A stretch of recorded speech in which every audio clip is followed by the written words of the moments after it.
Welcome everyone to the first webinar in our series that discusses LGBTQ research and campaigns in the South. So grateful that you're all here today, talking with us, joining in conversation with us about this important topic. My name is Ryan Romerman. I serve as the Executive Director of the LGBTQ Institute at the National Center for Civil and Human Rights. And again, very happy to have you all join us today. I'd like to introduce our panelists as well. Dr. Anneliese Singh, Associate Provost for Faculty Development and Diversity, Chief Diversity Officer at Tulane University. Thank you, Dr. Singh, for being here today. We also have Tameeka Hunter, Dr. Tameeka Hunter, Assistant Professor in the Counselor Education Program at the University of Arkansas, and a licensed professional counselor, nationally certified rehabilitation counselor, and a board certified counselor. Dr. Hunter, thank you as well for being here today. And we also have Ashley Ravis, who is a doctoral student in the Counselor Education and Practice Program at Georgia State University, and also one of our LGBTQ Institute Fellows. Ashley, thank you so much for working with me and for helping put this on today. I want to set the table for some of the conversations we're going to have today using one of the surveys that the LGBTQ Institute produces.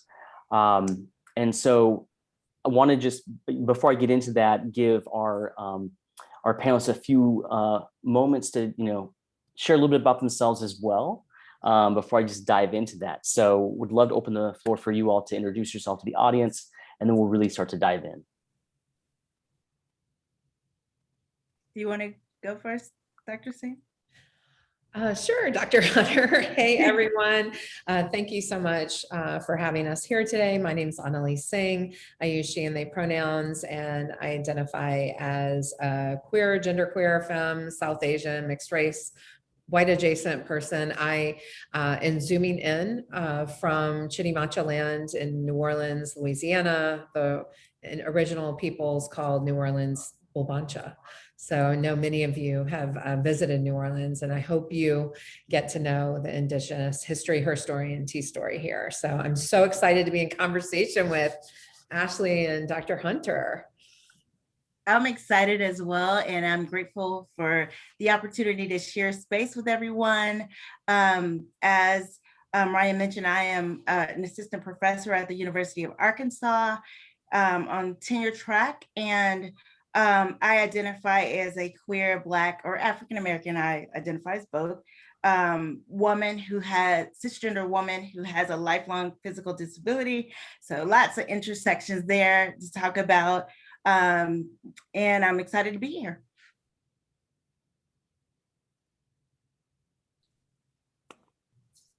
Ashley, do you want to share a few words? Sure. I was finding my mute button. After all this time online, want to be able to access it easily. Hello again. My name is Ashley, as Ryan stated. I'm a doctoral student in counselor education and practice. I use she, her pronouns. I identify as a bisexual, African-American, Caribbean-American, Black woman. I'm cisgender woman.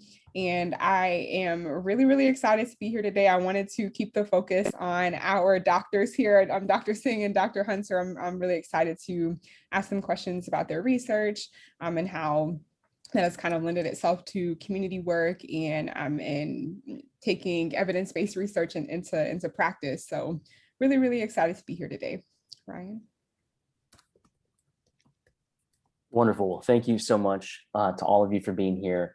As I was mentioning at the top of this is that, we're really wanting to, and one of the things that the Institute really seeks to do is to connect academics and advocates. Sometimes there's stuff lost in translation in terms of the amount of information left on the table that could be really used in a smart way from an advocacy perspective and vice versa. One of the experiences that we've had and started to do at the Institute was really to understand what is the landscape for LGBTQ folks in the South. And so that's one of the reasons why we launched the Southern Survey. In 2018, we did it with Georgia State University, and it went really well. We did it with 146 nonprofit partners, which I'll mention in a little bit. But it was really important for us to also have a conversation about this particular moment when we talk about what gets measured is what matters. And the fact that LGBTQ people matter. That came from one of our stakeholder group members when we began this initial community-based participatory research model. And I think that's what we found was a lot of folks are not being heard from in data. And so our foundational question became, well, what are the life experiences and needs of LGBTQ people in the South? When we created the Southern Survey, there was a number of justifications as to why we needed this. And I don't think any of us on the panel will be surprised by any of this, knowing that the South in particular is under attack most often, physically and legislatively, even though more LGBTQ people live in the South than anywhere else in the country. We know that we receive some of the least amount of money for research in the South. And that means our stories aren't being told. We know that solid research is an important tool that can help us tell our stories, reframe narratives, and dismantle discriminatory systems.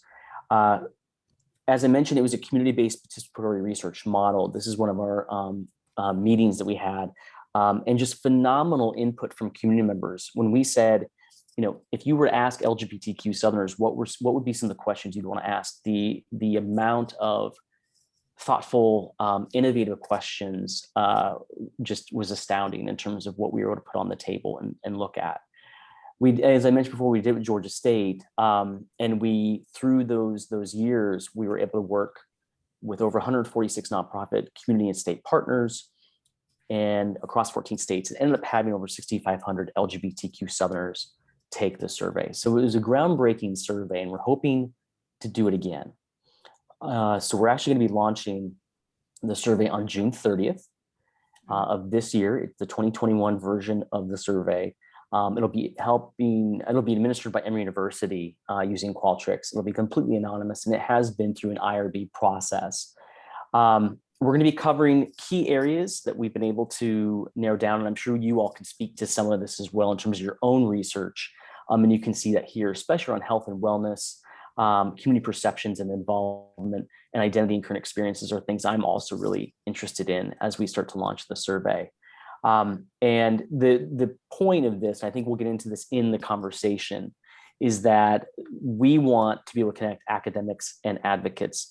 And in particular, we want this data to serve as a tangible tool, right? So they can use it in their fundraising strategies, their organizing campaigns.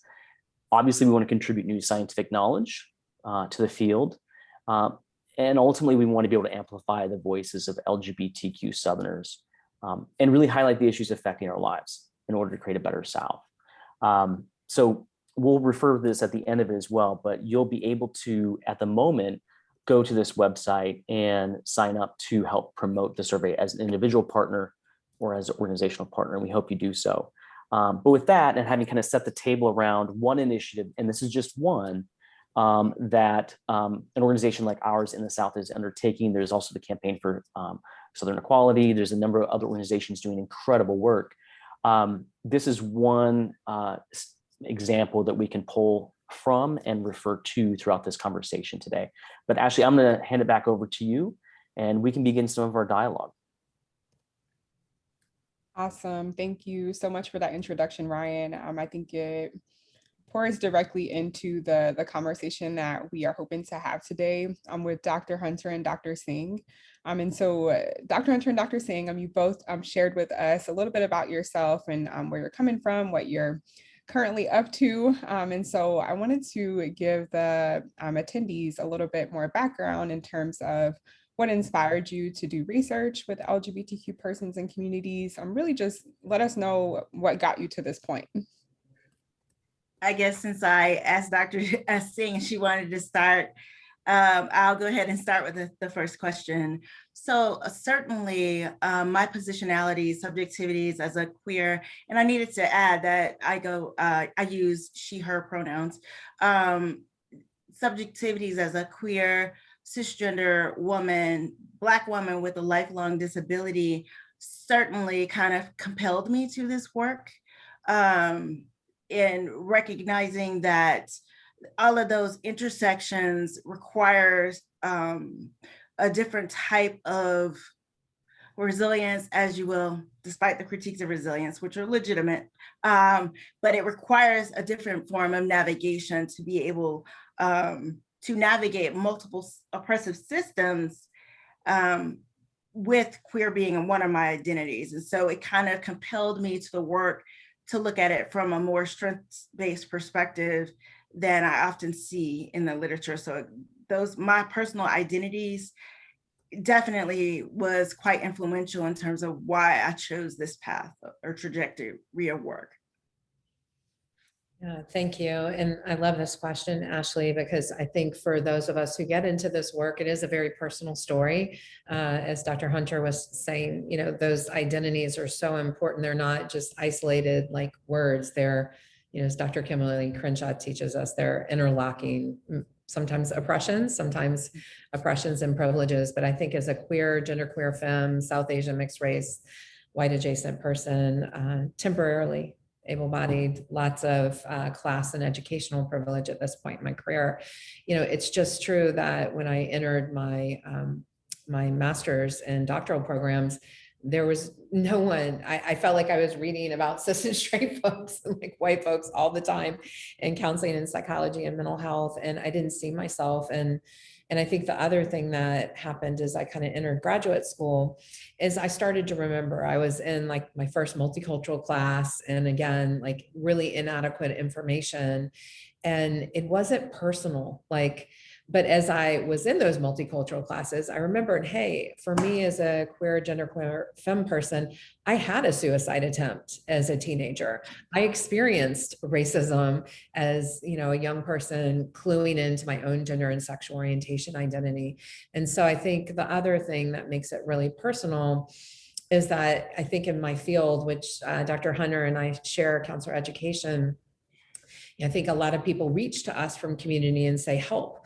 And a school counselor one day reached to me in 2009 and said, hey, there was a student that was bullied, gay bullying, I'll put that in quotes. They were a middle school student who was bullied at school that day, and then they had to ride the bus home with the person that bullied them.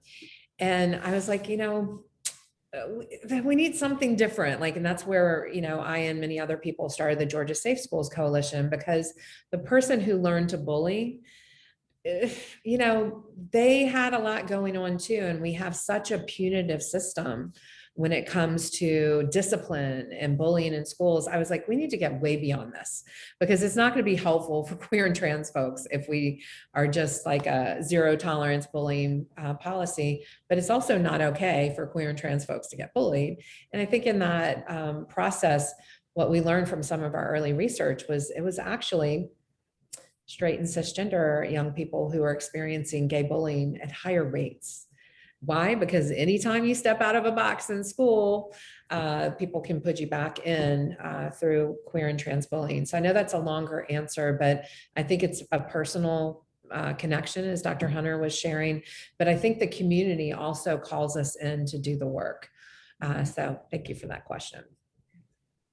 Absolutely. Thank you both so much for sharing such personal things about your lives. I'm hoping that through this conversation that folks' understanding of research and advocacy will be expanded through what you're sharing with us. So thank you for that.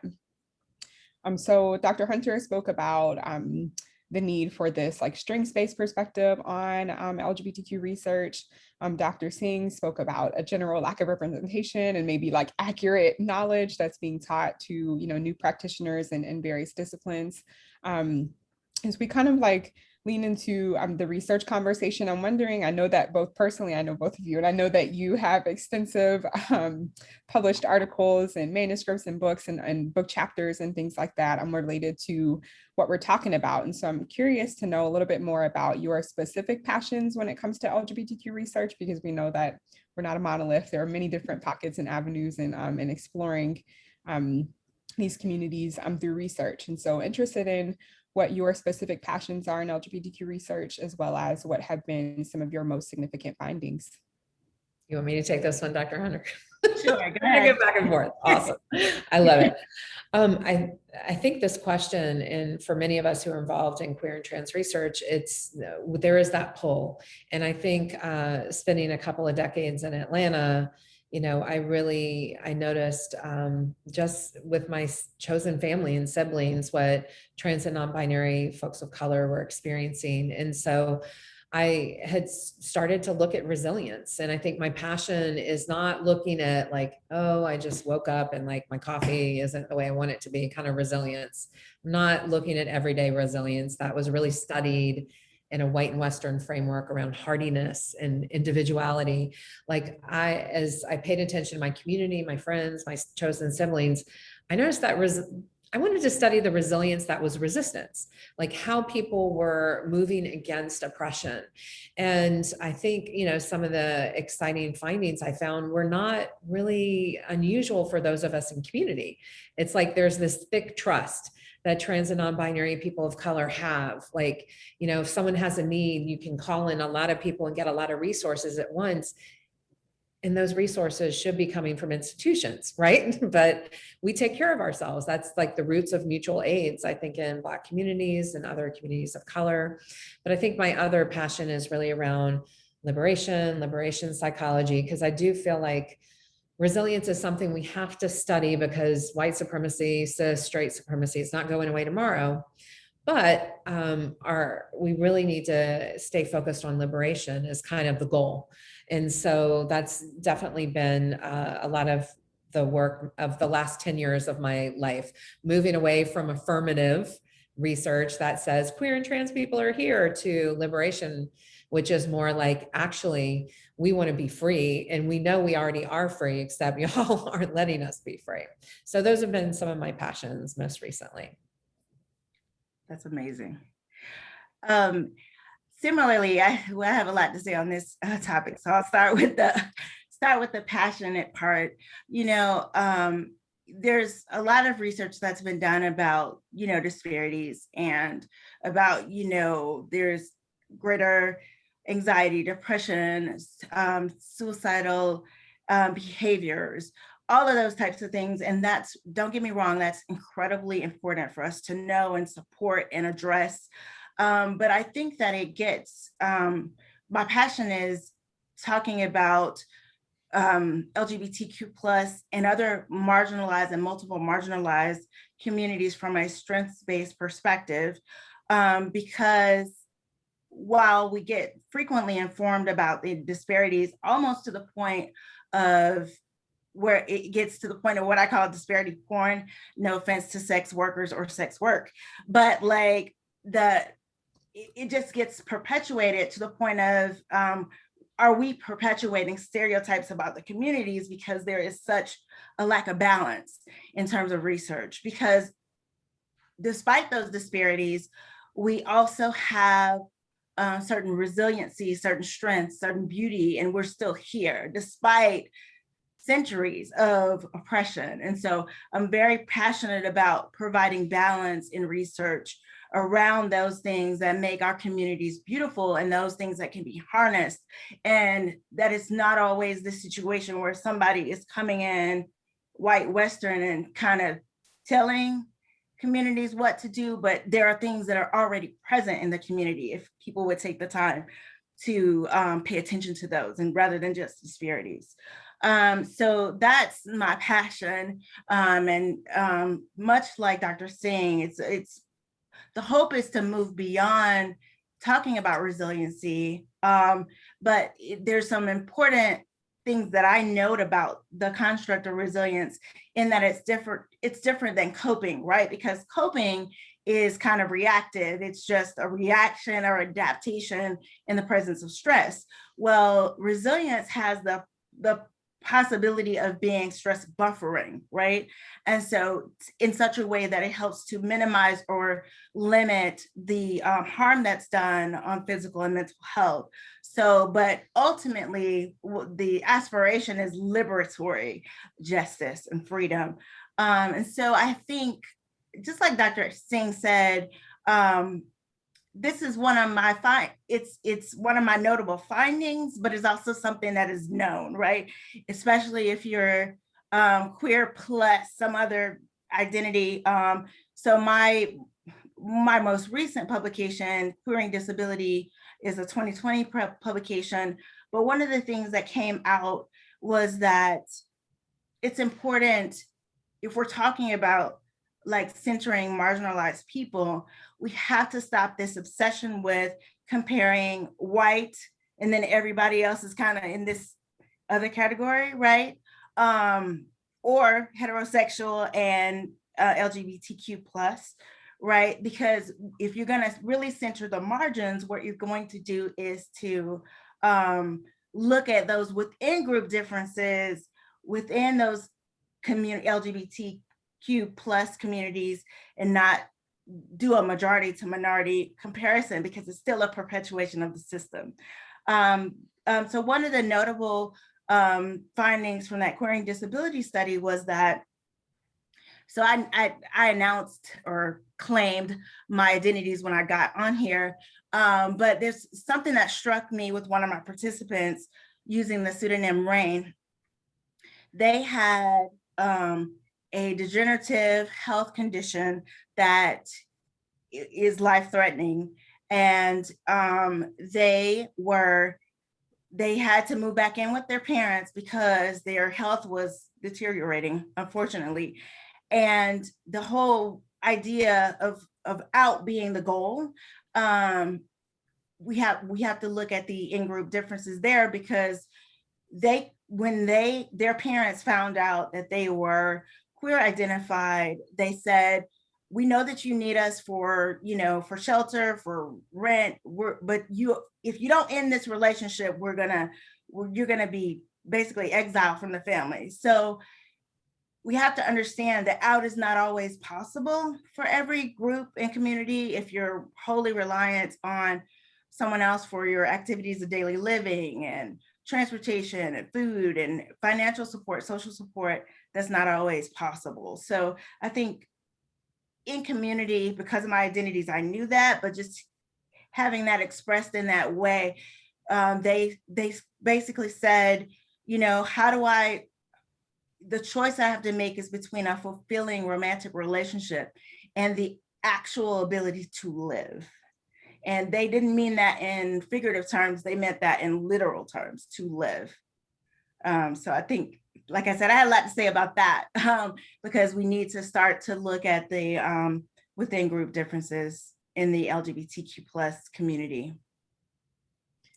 Absolutely. Thank you both for that. I appreciate that, because that's something that we are certainly looking to explore in our new rendition of the Southern Survey, which Ryan spoke about. And I also really, really appreciate that both of you have focused your research agendas on strengths-based, liberating research, and those that can actually, lead to whether it be policy or what's interpersonal change, just things that can, be observed at large, but also on a more personal basis. So that leads me to the next question. So I imagine that making that shift from what Dr. Singh spoke about being more affirmative sorts of research to more liberatory research could be pretty challenging. So if you could share with us maybe some barriers that you've encountered in doing LGBTQ centered research and how you've overcome them. I was talking for a really long time. So. Okay, I'll take this one. I love that we can flow. Thank you, Dr. Hunter. And I really appreciated everything you said. I think in terms of barriers, they're always there. When I saw this question, it really made me think about, we've been kind of working with a longitudinal cohort of trans and non-binary folks, and we've been working with them for, I think it's going on 6 years. And we followed them in San Francisco, New York, and Atlanta. And there are 332 folks in the cohort. And I think one of the things, when it was the first federally funded study to look longitudinally at trans and non-binary risk, resilience, and identity development. Right afterwards, we had the 2016 election. I'm not even going to say his name. But anyway, you can imagine as we start, it was really important for us to have over half of the cohort be BIPOC, Black, Indigenous, people of color identified, and at least a third of them to be somewhere in the non-binary genderqueer umbrella. We got that. But when 2016 came, we were doing our thing, our longitudinal yearly check-ins, interviewing folks. And I think what we found after that election is that folks were used to inequities for a long time when it came to trans, non-binary, other interlocking oppressions, but they actually needed to talk with us as researchers. They got to know us over time. It was a longitudinal study. They knew we cared about them, not in a weird, gross way, but we actually care. And they also cared about us. And so there were many, many times we were interviewing people and we weren't talking about the interview protocol. We had to put the interview protocol down. We had to take walks around the Rush Center. We had to just reschedule or break bread. And I think when we've started to look back at some of the longitudinal data, I think the other thing that I consider a barrier is really the interlocking oppression around racism. I would say ableism, classism as well, because what we found is even though we had this robust BIPOC part of our cohort, over half, remember, what do you think happened is we got to about 50 years old. We saw this robust over half of our cohort, BIPOC identified, plummet. And our age range was from 16 years old to 89. So I think it's weird to say a barrier is death, like the interlocking oppressions of racism, I think also ageism. And it kind of goes back to something Dr. Hunter was just talking about. There's something about when our community has to go back and rely on hostile families, unsupportive families.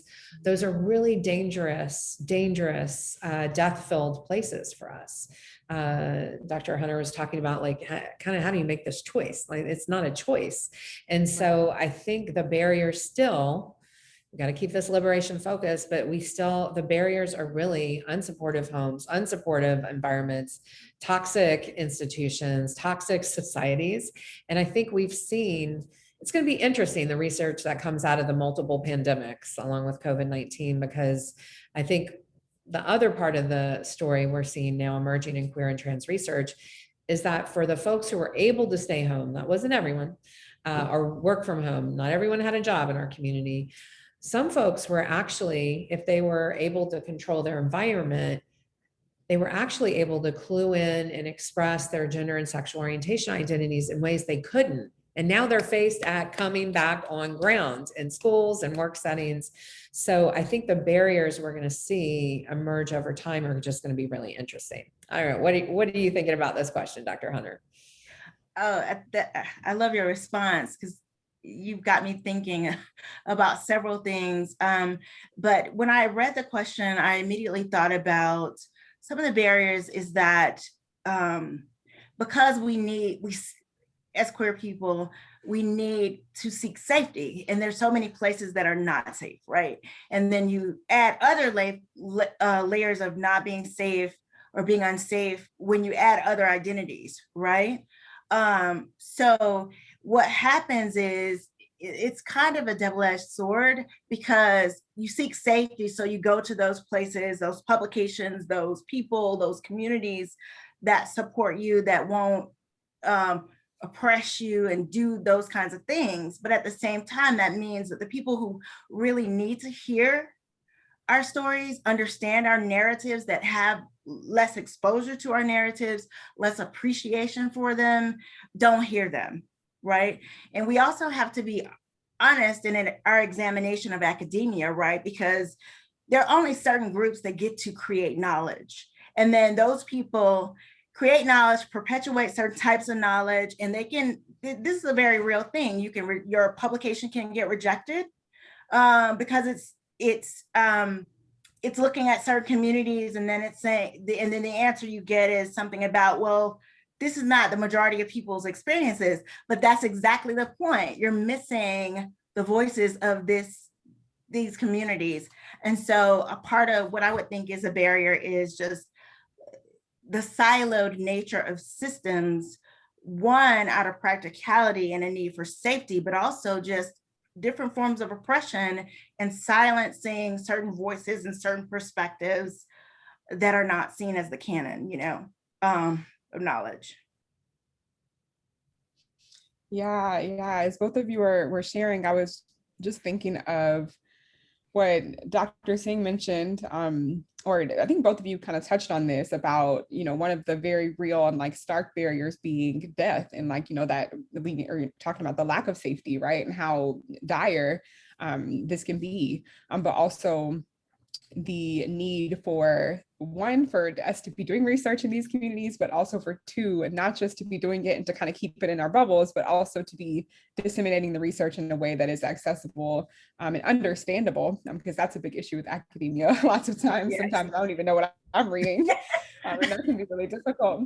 So thank you for that. That kind of leads me to the next question, because as we talk about accessibility of the research that we do and how it can inform practice in communities, why is it so important for academics, so those of us in the ivory tower, and advocates, those that are in the communities on the ground doing the work, why is it important for these two groups to work together to create, the ideal, social justice society that can benefit LGBTQ persons, and including all the different intersections of identities. But yeah, why is it important for academics and advocates to work together? You want to go with that one, Dr. Singh? Kind of going back and forth, verbal ping pong here. Okay. Well, this is like the question of just our community, because I think we haven't always done the best job in this regard. I think if you look at the history of research with queer and trans folks, it ain't pretty. It's damaging. It was about conversion therapy. It was about repression. It was about really extinguishing our lives. And that history, I think, in research, we have to own. I think Dr. Hunter and I are super committed. I know you all are too, to, like heading in this different direction, but we can't head there if we don't own our past and what we've done. Because I think queer and trans community members, we know, I participate in the studies too. I know what I'm looking for in participation criteria. We know that the studies we want to participate in aren't always about how we experience joy and thriving and love and mutual aid and care. We need to tell the full story. So why do we need to work together? I think we have to work against this erasure and harm that's been done before. And this goes all the way back to colonization, white Western colonization, the most brutal form of whiteness. Western European came over and colonized the land we now call the United States of America, erased, taught us our queer trans communities, taught us false binaries of gender and sexual orientation. And so I think there's a lingering impact, a resonance of those times when we work with communities, because there is, as you were talking about, the ivory tower, right? But if you just like search, hashtag Black in the Ivory, you'll see that the ivory ain't the ivory for everyone. It never has been. And so, so many in our community of researchers are white and maybe haven't looked at their whiteness, or maybe we're BIPOC and we haven't looked at our internalized white supremacy. Then we get busy doing our studies and we're kind of approach our studies in a colonizing, extracting way. I've been there. I think, we have to just own that until we teach ourselves not to be there and until we're working in communities that kind of have that expectation. That's usually what we're taught about how research is done in our graduate programs. And so I think the other thing that makes me comes to mind with this question is that, even though it's true, like if we just take trans and non-binary folks, totally over-researched, totally over-studied, underserved for like a long time. And at the same time, like for instance, the grant I was talking to you about, like when we have longitudinal data, we can leverage advocacy and resources in a different way. We shouldn't have to do this. We already know what's right to do. And so I think it's a really complicated question, but the very first place we can come back to as researchers, how are we enacting white supremacy? How are we enacting this internalized colonization? Because that is the biggest barrier to participation. And I would encourage our community not to participate in many studies because they don't have a community advisory board, et cetera. I could go on and on. I'm pitching it to Dr. Hunter. Amazing, exactly. So I think that one of the ways one of the things that makes it important for us to work together is because it's kind of countering, right, this individualistic Western way of approaching things, right? Lots of people of color in other communities too are relational, right, in their orientation. So that is a form of resistance, bringing multiple groups from multiple places together to work toward a common goal, even if that goal is within research. So I think it's important for us to work together for that reason, because it can be a form of resistance and a form of amplification of the importance when multiple people are looking at the same thing from different perspectives. And I think it's also important, the most important reason from my perspective is that our liberation is bound together. Whether it's we're queer, Black, South Asian, or able-bodied or not, all of our liberation is bound together, whether people recognize that or not. And so I think that's the most important reason to create community around certain topics and amplify underrepresented voices. Absolutely. That reminds me of I wanted to preface this by saying, I promise this was not planned, but you're speaking to the like interdisciplinary, like collaborative more efforts in terms of research. And that's exactly what we intend to do and what we've been gearing up to do with the Southern Survey. We are an interdisciplinary team. We have leaned on an advisory board from the Institute to form this. Ryan spoke about the community board that took place with the 2017-2018 survey. And so we hope to continue leaning into those things and perpetuating accurate, holistic, not only affirmative, but liberatory research as well. Okay, so Dr. Singh spoke about potentially wanting to or leaning towards deterring folks from participating in some studies that might be harmful. However, we know the importance of research and wanting to have our voices represented in research. And so if you all could speak to the importance of LGBTQ persons, queer folks in participating in research, that might be really helpful for us to kind of get an understanding of why it's important to participate in good research that is not harmful. But really, like, why is it important? You want to take this? Sure. I think it's important. Well, first of all, I believe in agency, right? Because that's one of the first things that gets stripped from marginalized folks, including queer folks, right? And so the there needs to be a choice, right? So part of what makes it good research is that the participants want to engage with it. There is some community connection between the researchers and the participants. So that's important. So I believe in agency around that. But the importance of it is for us, again, to center the margins in such a way that you understand more about the community itself, so the LGBTQ plus community. Because what happens when you're marginalized, as you all know, is that we kind of just get looked at as this big amorphous group, right? You're just like the gays, right? You know what I mean? And so you lose a lot of that richness. You lose a lot of the nuance that's necessary. So I think that one of the things that good research, liberatory research can do is to amplify those voices that are the least heard, but not in this voyeuristic way, in a way that informs our practice, our work, and services, supports, and advocacy. I love that, Dr. Hunter. I mean, I think she said it all.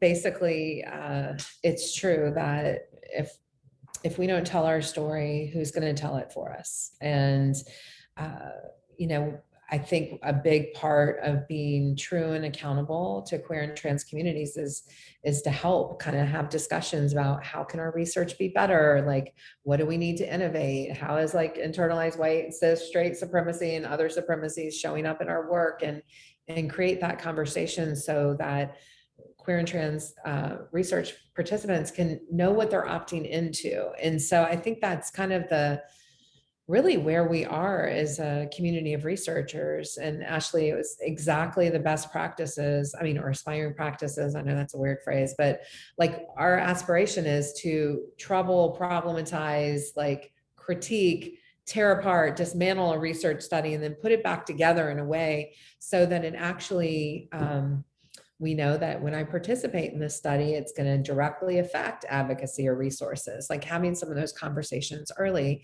And this just reminds us of all our good community-based participatory action research methods. And again, the importance of a community advisory board. But I mean, I know we're all busy. Everyone attending here is busy. The people on this, the 4 people here are busy.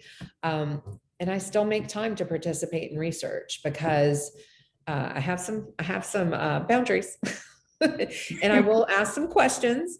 But even when we decide not to participate in research, I think it's helpful to say why to the researcher, it's not on the burden of us to educating them, but it's a little bit of a pushback and an expectation. So I think this is such a personal decision, because in 2021, after multiple pandemics, I mean, people might be tired and just be done. And that's okay too. You know, part of white supremacy is being urgent. We've got to do it now. And, you know, the dismantling of all these supremacies, it's going to take it. We need a generational plan. We're going to be doing this for a minute.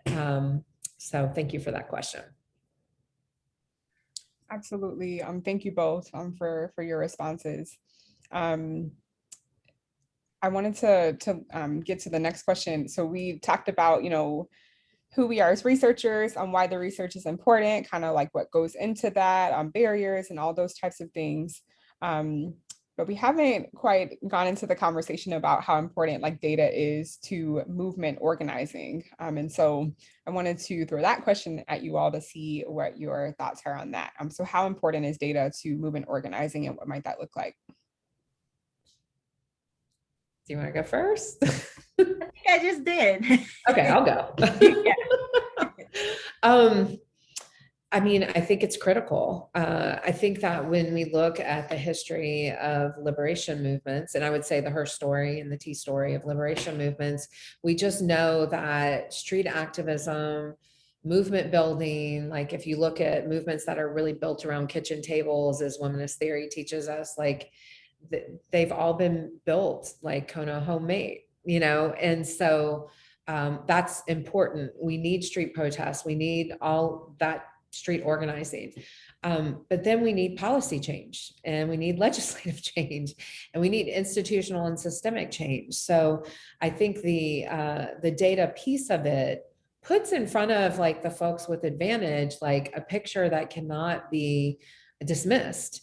And I will go back to my other answer and cite that one and say it sucks that we have to do that. And we shouldn't have to, because we all know what's happening and why it's happening.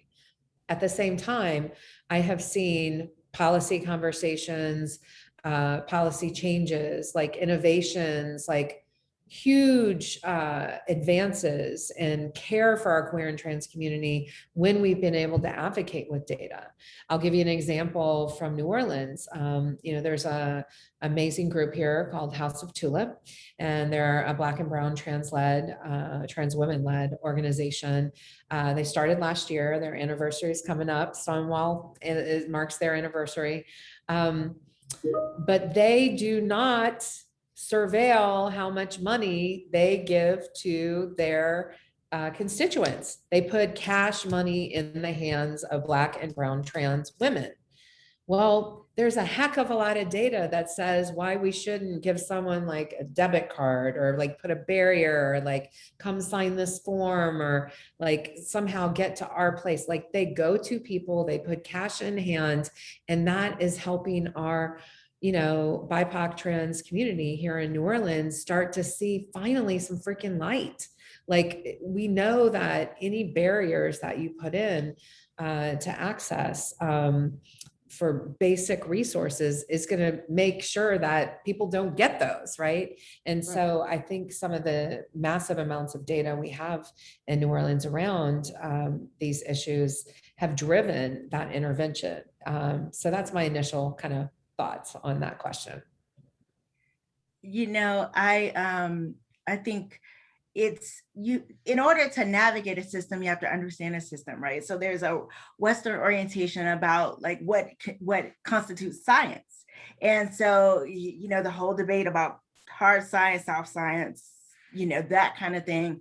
But in this system, you know, I think one of your participants said it best, what is measured is matters, right? So, I mean, I couldn't put that better, that data can be used appropriately to drive change, policy change, to directly impact the lives of people. So, you know, here's my Southern heritage coming out, but like, you know, my grandmother would say, don't throw the baby out with the bathwater. So while I have some critiques of the system, I know that data can help to promote some of the things that I find important and promote some of the improvement of lives of communities that I belong to and that I care about. So I think data is extremely important if used in the appropriate manner. Absolutely. Thank you both so much for that. I have one question before I briefly pass it back over to Ryan, and then we'll kind of close out with another question. But before we get there, I wanted to kind of get back to, I know that in the beginning of our conversation, we had talked about how personal this research can be to us. And we talked also about a little bit how sometimes these oppressive systems can like enter us and into what we call internalized racism, internalized homophobia, like all these things. And in academia, we have a phrase that we oftentimes say, research is me search, where we, you know, research things that are near and dear to us. And that's, you know, the conversation that we're having here today. And I like the conversation that we're having about kind of keeping ourselves in check and making sure that we're doing research that is not harmful, that is liberatory and all the things. So if you could, Dr. Hunter and Dr. Singh, share with us what you do as a researcher to kind of manage your own lived experiences and biases when it comes to conducting research in our communities. So maybe what does that look like for you in terms of kind of keeping your own biases in check and allowing for your participants' voices to be, you know, just that? Well, that's a good question. I think for me, I'll share a story. So I remember when I first started studying trans and non-binary resilience, you know, my research protocol, my interview protocols would often start with a question that was like, define your own gender identity. And, you know, we had, consulted with our community advisory board, seemed like the right question. And, you know, I was sitting with a Muslim identified non-binary person. And I just said my first question. So how do you define your own gender?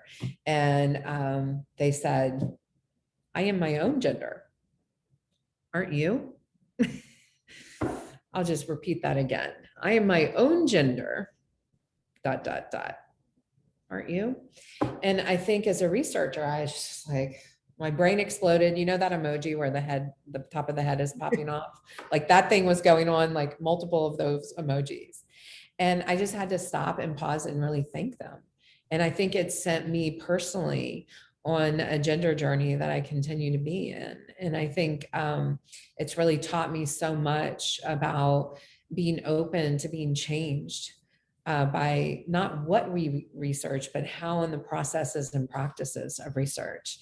So I often have this person, I feel like they're sitting in my ear quite a bit, no matter where I am, just reminding me to be humble, cultural humility, to always be a learner, to look where the ego gets involved, to like not leave these things up to chance, to know that this is how this whole research thing was built, but that we can also change it in a breath in and a breath out.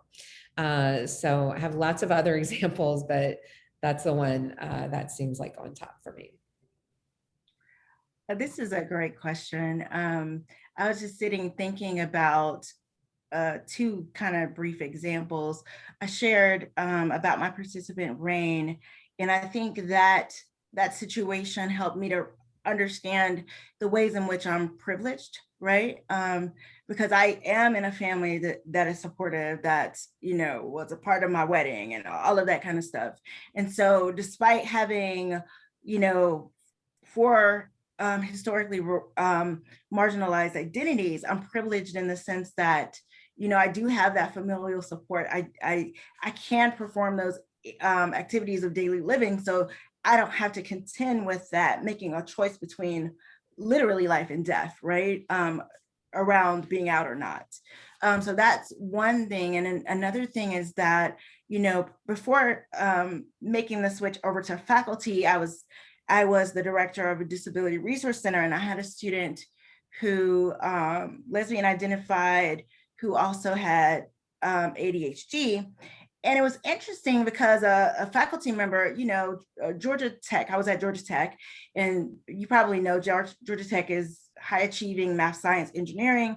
So I had a professor call me and say, well, I mean, why is this student even here? I mean, the student's queer, which yeah, so the student's queer, and this is a high achieving institution, and if they have a disability, if they are, you know, queer, then how could they get into a place like Georgia Tech, which that just illuminates all kinds of problems.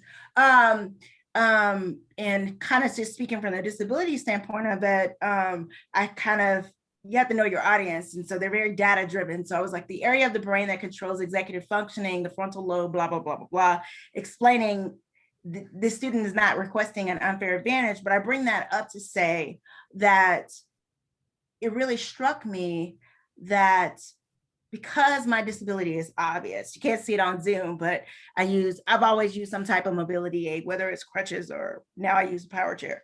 No one's ever asked me to legitimize my disabilities or my other identities for them. Whereas people who have identities that are unseen are often confronted about them and asked to have those things legitimized.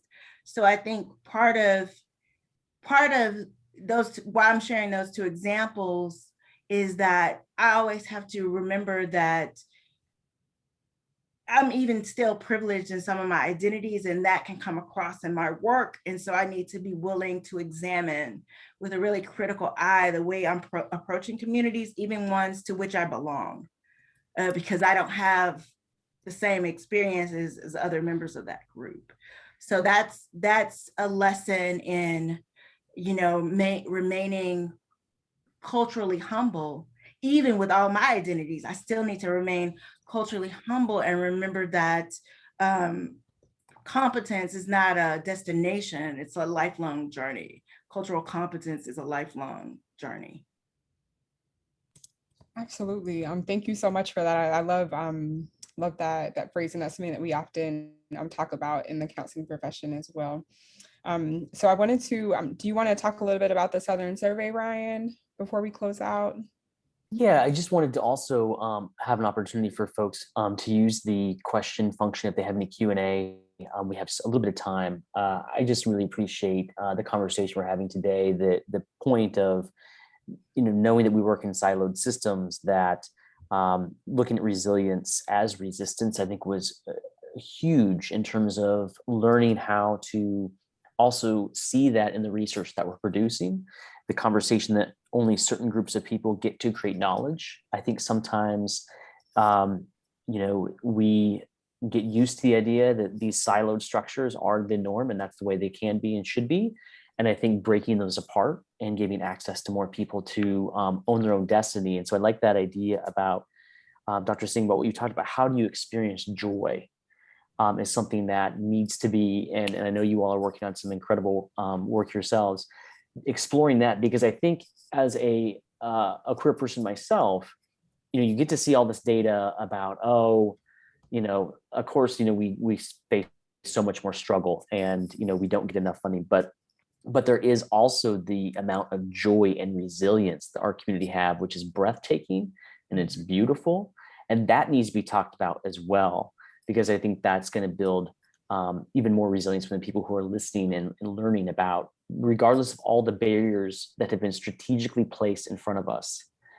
We are resilient and we are finding ways to restructure the system by telling our own story. So not so much a question, just as like, just, getting all this wonderful information from you all and your thoughts. And so much appreciate your expertise and the time you've taken today has been really inspirational for me. And I'm sure others that have, are expressing that right now in the chat. But if there are questions, feel free to ask that. The only thing I will say to Ashley's point is that if you do want to promote the Southern Survey, you can do so. We'll have that at the end of the chat, but I don't want to interrupt. I think our last question, Ashley, before we close out. Yes, thank you for that, Ryan. So I'm looking at the time and I'm wondering if there are any parting thoughts or advice you have, Dr. Hunter and Dr. Singh, for our practitioners, funders, activists, researchers, potential participants in research, any intersection of those things. What parting thoughts or advice do you have for folks who are doing work within our communities? I think, first of all, please participate in the 2021 Southern Survey. It's a good one. We had the opportunity to say that was one of the good ones. If we just want to make sure, it's so important. We don't know what we need to know about queer and trans folks, our communities in the South. Again, we know, but then there's some things actually we need to learn. And one of those things, when you think about practitioners, funders, activists working together with queer and trans communities, we need each other. That's why we've got to work together. Activists, straight activists on social media have been calling us to do this work for a long time. And so it means we need to think about not just making changes in our disciplines through research, but paying community service boards, advisory boards to help us and partner with us, and not just like help us, but like lead us, But I think the other parting thought I'd want to offer is that, there's some people in our big tent of a community that we leave out. And there was a big survey that came out around bisexual women, and they're at the bottom of access, like the big LGBTQ plus umbrella, and bottom in terms of housing insecurity, food insecurity, employment, education, and just think about all the things that bisexual women labor under even within our community. So I think, I hope that the work we do together as a group is about unlearning, and that, I know there can be a lot of shame and blame, like you should know this already and XYZ, but I hope we can come together in a learning space with accountability for having some good home training and kind of knowing what white supremacy is and cis and straight supremacy is, but also with a lot of room that we can learn about ourselves and other people. I 0% want to be involved in research that teaches me the same crap I already knew or I'm trying to unlearn. So yeah, Dr. Hunter.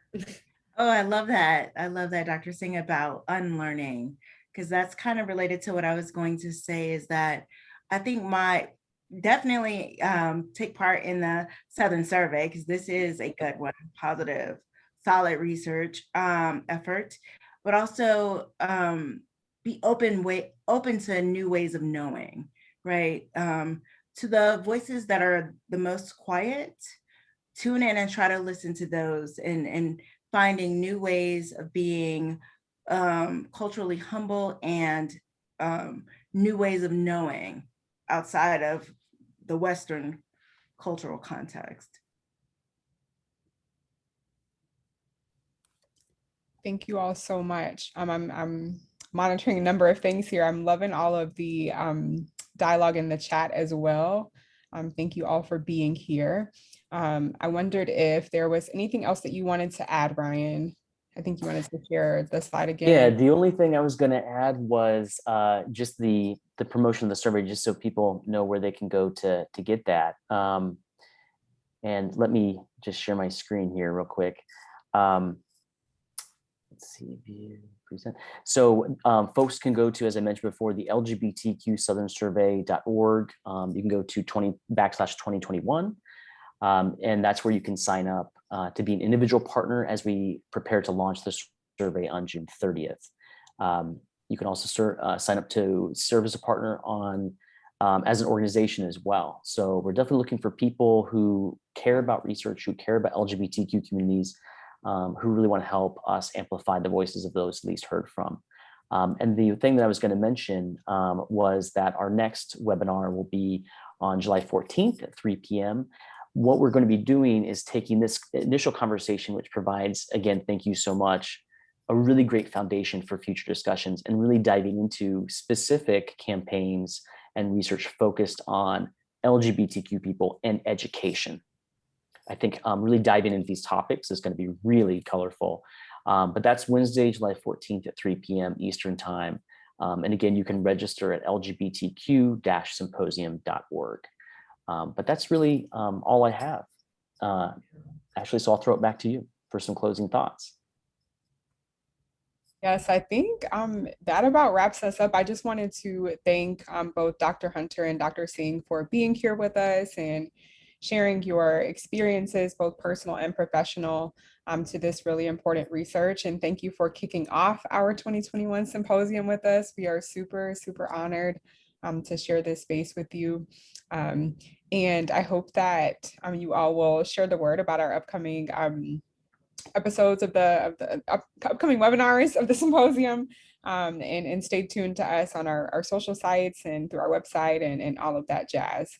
So thank you everyone for being here, and a special thank you to our panelists for your contributions. And until next time. Thank you for having us. Thank you so much.